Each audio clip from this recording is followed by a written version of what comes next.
Hema's cooking channel ಕಡೆಯಿಂದ ಎಲ್ರಿಗೂ ನಮಸ್ಕಾರ.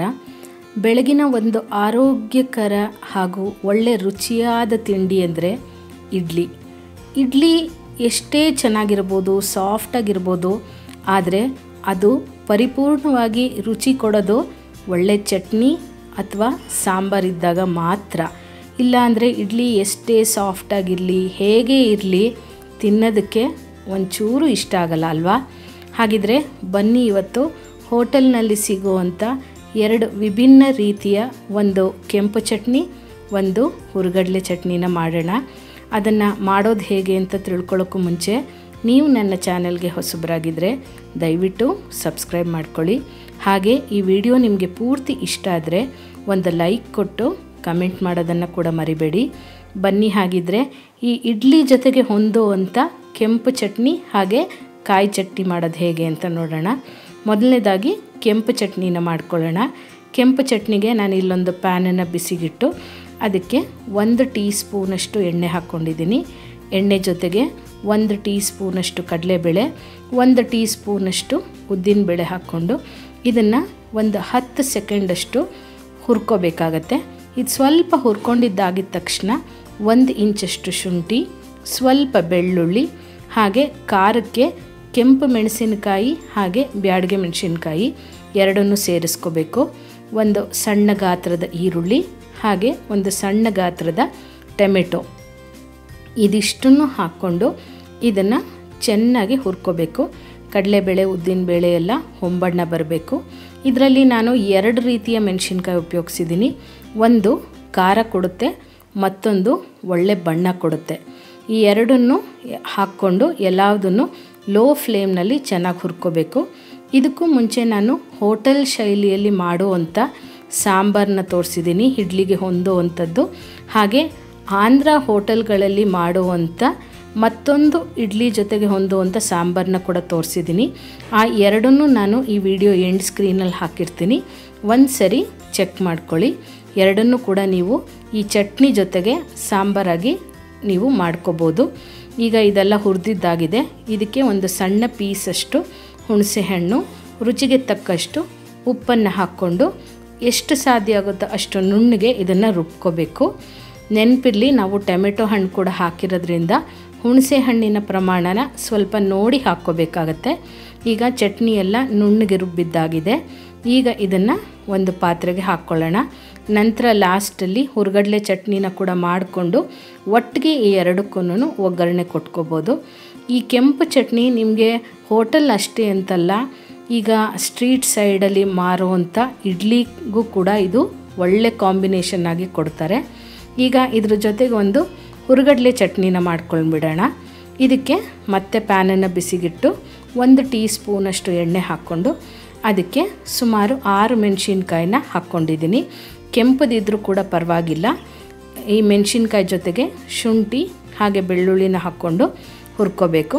ಜೊತೆಗೆ ಒಂದು ಸ್ವಲ್ಪ ಕರಿಬೇವು ಹಾಗೆ ಪುದೀನ ಸೊಪ್ಪನ್ನು ಹಾಕ್ಕೊಂಡು ಎಲ್ಲದನ್ನು ನಾವು ಹುರ್ಕೋಬೇಕಾಗತ್ತೆ.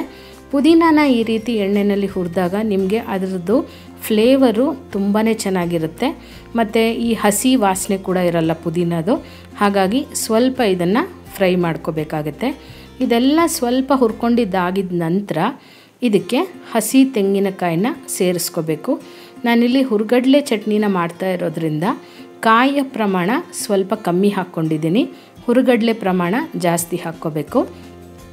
ತೆಂಗಿನಕಾಯಿನ ಕೂಡ ಒಂದು ಸ್ವಲ್ಪ ಹುರ್ಕೋಬೇಕಾಗತ್ತೆ. ಏನಕ್ಕೆ ಅಂದರೆ ಒಂದು ನಿಮಗೆ ಒಳ್ಳೆ ಟೇಸ್ಟ್ ಕೊಡುತ್ತೆ, ಮತ್ತೊಂದೇನೆಂದರೆ ಈ ಕಾಯಿ ಚಟ್ನಿನ ನೀವು ಮಧ್ಯಾಹ್ನದವರೆಗೂ ಇಟ್ಟರೂ ಕೂಡ ನಿಮಗೆ ಹಳಸೋದಿಲ್ಲ, ಫ್ರಿಡ್ಜಿನ ಅವಶ್ಯಕತೆ ಇರಲ್ಲ. ಈಗ ನೀವು ಡಬ್ಬಿ ಕಟ್ಕೊಂಡು ಹೋಗ್ತಾ ಇರ್ತೀರ ಇಡ್ಲಿ ಚಟ್ನಿ ಎಲ್ಲ, ಅಂಥ ಟೈಮ್ನಲ್ಲಿ ಮಧ್ಯಾಹ್ನದಷ್ಟರಲ್ಲಿ ಹುರುಗಡ್ಲೆ ಚಟ್ನಿ ಅಥವಾ ಈ ಕಾಯಿ ಚಟ್ನಿ ಏನಿದೆ ಅದು ಬೇಗ ಹಾಳಾಗಿಬಿಡುತ್ತೆ. ಹಾಗಾಗಿ ಈ ರೀತಿ ನೀವು ಕಾಯಿನ ಸ್ವಲ್ಪ ಹುರ್ಕೊಂಡು ಮಾಡಿಕೊಂಡಾಗ ಕಾಯಿ ಚಟ್ನಿ ತುಂಬ ಹೊತ್ತು ಹಾಗೆ ಫ್ರೆಶ್ ಆಗಿರುತ್ತೆ. ಲಾಸ್ಟಲ್ಲಿ ಗ್ಯಾಸ್ನ ಆಫ್ ಮಾಡಿಬಿಟ್ಟು ಹುರುಗಡ್ಲೆನ ಹಾಕ್ಕೋಬೇಕು. ಹುರುಗಡ್ಲೆ ಏನಾದರೂ ಸ್ವಲ್ಪ ಮೆತ್ತಗಿದ್ರೆ ಈ ಬಿಸಿನಲ್ಲೇ ಹುರುಗಡ್ಲೆ ಕೂಡ ಗರಿಗರಿಯಾಗಿ ಆಗಿಬಿಡುತ್ತೆ. ಈಗ ನೋಡಿ, ಇದೆಲ್ಲ ಪೂರ್ತಿ ತಣ್ಣಗಾದ್ಮೇಲೆ ಇದನ್ನು ಒಂದು ಮಿಕ್ಸಿಗೆ ಹಾಕ್ಕೋಬೇಕು. ಇದಕ್ಕೂ ಕೂಡ ರುಚಿಗೆ ತಕ್ಕಷ್ಟು ಉಪ್ಪು, ಅರ್ಧ ಹೋಳ್ನಷ್ಟು ನಿಂಬೆಹಣ್ಣಿನ ರಸನ ಸೇರಿಸ್ಕೋಬೇಕು. ಯಾವಾಗಲೂ ನಾವು ಹುಣಸೆ ಹಣ್ಣನ್ನು ಹಾಕ್ಕೊತೀವಿ. ಹುಣಸೆ ಹಣ್ಣಿನ ಬದಲಾಗಿ ಒಂದು ಸರಿ ಚಟ್ನಿಗೆ ನಿಂಬೆಹಣ್ಣಿನ ರಸನ ಹಾಕಿ ನೋಡಿ, ಟೇಸ್ಟು ನಿಮಗೆ ತುಂಬಾ ಚೆನ್ನಾಗಿರುತ್ತೆ. ಅದರಲ್ಲೂ ಇಡ್ಲಿ ಜೊತೆಗಂತೂ ಒಳ್ಳೆ ಕಾಂಬಿನೇಷನ್ ಅಂತಲೇ ಹೇಳ್ಬೋದು. ಈಗ ಇದನ್ನು ಮೊದಲು ಒಂದು ಸರಿ ತರ್ತರಿಯಾಗಿ ರುಬ್ಕೊಂಡು ನಂತರ ಸ್ವಲ್ಪ ಕೊತ್ತಂಬರಿ ಸೊಪ್ಪು ಹಾಕ್ಕೊಂಡು ಇದನ್ನು ನುಣ್ಣಗೆ ರುಬ್ಕೋಬೇಕು. ಕೆಲವ್ರಿಗೆ ಏನಂದರೆ ಈ ಕಾಯಿ ಚಟ್ನಿ ಅಥವಾ ಹುರ್ಗಡ್ಲೆ ಚಟ್ನಿ ತರ್ತರಿಯಾಗಿದ್ರೇ ಇಷ್ಟ ಆಗುತ್ತೆ. ಅಂಥವ್ರು ಬೇಕಿದ್ರೆ ಒಂದು ಸ್ವಲ್ಪ ತರ್ತರಿಯಾಗಿ ರುಬ್ಕೋಬೋದು. ಇದೇ ರೀತಿ ನಾನು ಮೃದುವಾಗಿ ಇಡ್ಲಿ ಮಾಡೋದು ಹಾಗೆ ಮಸಾಲೆ ದೋಸೆ ಮಾಡೋದನ್ನು ಕೂಡ ತೋರಿಸಿದ್ದೀನಿ. ಇದನ್ನು ನೀವು ನನ್ನ ಚಾನಲಲ್ಲಿ ನೋಡ್ಬೋದು. ಈಗ ನೋಡಿ, ಕಾಯಿ ಚಟ್ನಿ ಹಾಗೆ ಕೆಂಪು ಚಟ್ನಿ 2 ರೀತಿಯ ಚಟ್ನಿ ಕೂಡ ರೆಡಿಯಾಗಿದೆ. ಇದಕ್ಕೆ ಎರಡಕ್ಕೂ ಸೇರಿಸಿ ಒಂದು ಒಗ್ಗರಣೆ ಮಾಡ್ಕೊಳ್ಳೋಣ. ಅದಕ್ಕೆ ನಾನು ಇಲ್ಲೊಂದು ಪ್ಯಾನನ್ನು ಬಿಸಿಗಿಟ್ಟು 1 ಟೇಬಲ್ ಸ್ಪೂನಷ್ಟು ಎಣ್ಣೆ ಹಾಕ್ಕೋಬೇಕು. ಎಣ್ಣೆ ಸ್ವಲ್ಪ ಕಾಯ್ತಾ ಇದ್ದಂಗೆ ಸಾಸಿವೆ ಹಾಕ್ಕೊಂಡು ಜೊತೆಗೆ 1 ಟೀ ಸ್ಪೂನಷ್ಟು ಉದ್ದಿನಬೇಳೆ ಹಾಕ್ಕೋಬೇಕು.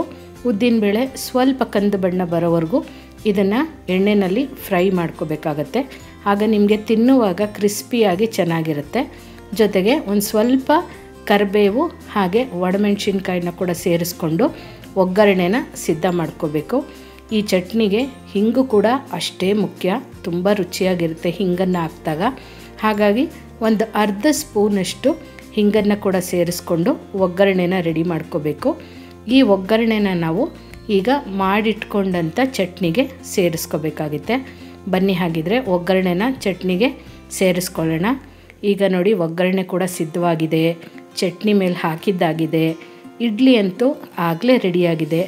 ಇನ್ನೇನಲ್ವಾ, ಬೆಳಗಿನ ತಿಂಡಿಗೆ ಇದಕ್ಕಿಂತ ಆರೋಗ್ಯವಾಗಿ ಇನ್ನೇನು ಬೇಕಲ್ಲ.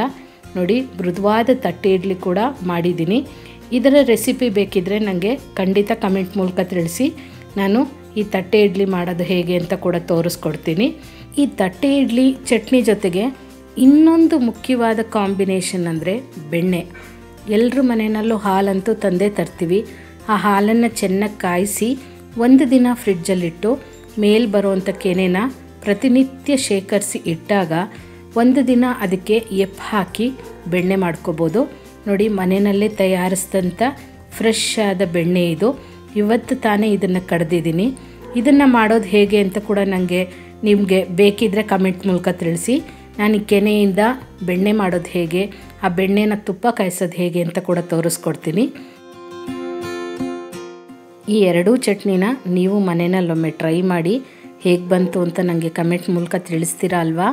ಮತ್ತಷ್ಟು ಈಸಿಯಾದಂಥ ರೆಸಿಪೀಸ್ಗಾಗಿ ಹಾಗೆ ಟಿಪ್ಸ್ಗಾಗಿ ಹೇಮಾಸ್ ಕುಕಿಂಗ್ ಚಾನಲ್ನ ಮರೀದೇ ಸಬ್ಸ್ಕ್ರೈಬ್ ಮಾಡ್ಕೊಳ್ಳಿ.